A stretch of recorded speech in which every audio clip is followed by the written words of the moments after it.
નમસ્કાર દર્શકો, news navigation ગુજરાતીમાં આપ સૌનું સ્વાગત છે।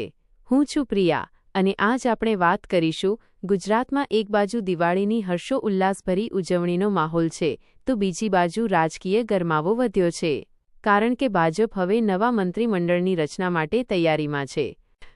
ચાલો દર્શકો, આજે આપણે જાણીશું કે આ વખતે નવા મંત્રીમંડળમાં કોને સ્થાન મળવાનું છે અને કોને હટાવવાની શક્યતા છે।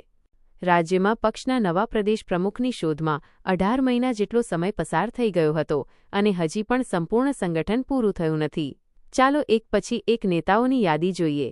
વર્તમાન મંત્રીમંડળમાં 5 નેતાઓ સૌરાષ્ટ્ર પ્રદેશમાંથી છે।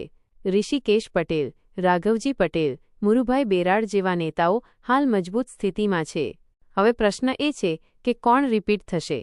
પરેશોત્તમ સોલંકી અને કુંવરજી બાવળિયાને લગતા ચર્ચા ગરમ છે। જો પરેશોત્તમ સોલંકીને હટાવવામાં આવે તો તેમનો મતદાતા આધાર જળવાઈ રહે તે માટે તેમના ભાઈ હીરા સોલંકીને મંત્રીમંડળમાં સ્થાન મળી શકે એવી શક્યતા છે। દર્શકો, સૌરાષ્ટ્ર કચ્છ વિસ્તારના કડવા નેતાઓને નવા મંત્રીમંડળમાં સામેલ કરવા પર પણ વિચારણા ચાલી રહી છે।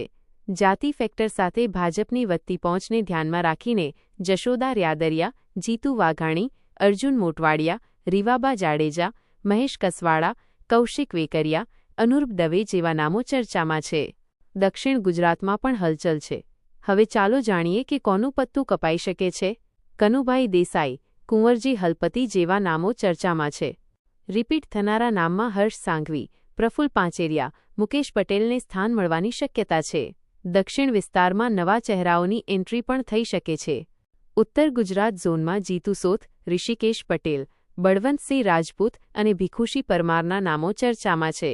પરંતુ દર્શકો, ભીખુશી પરમારનું પત્તું કપાઈ શકે છે જ્યારે ઋષિકેશ પટેલ અને બળવંતસિંહ રાજપૂત ફરીથી સ્થાન જાળવી શકે છે। નવા ચહેરાઓમાં અલ્પેશ ઠાકોરનું નામ પણ ચર્ચામાં છે। તો દર્શકો, દિવાળીના માહોલ વચ્ચે ગુજરાતની રાજનીતિમાં પણ નવા પ્રકાશના કિરણો જોવા મળી રહ્યા છે। આપને શું લાગે છે, કોને મંત્રીમંડળમાં સ્થાન મળવું જોઈએ અને કોનું સ્થાન ખતરામાં છે?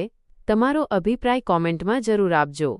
અને હા દર્શકો, જો તમને આ વિડિયો ગમ્યો હોય તો લાઇક કરો, કમેન્ટ કરો અને ન્યૂઝ નેવિગેશન ગુજરાતીને સબસ્ક્રાઇબ કરવાનું ભૂલશો નહીં કારણ કે અહીં સમાચાર નથી, સમજ છે।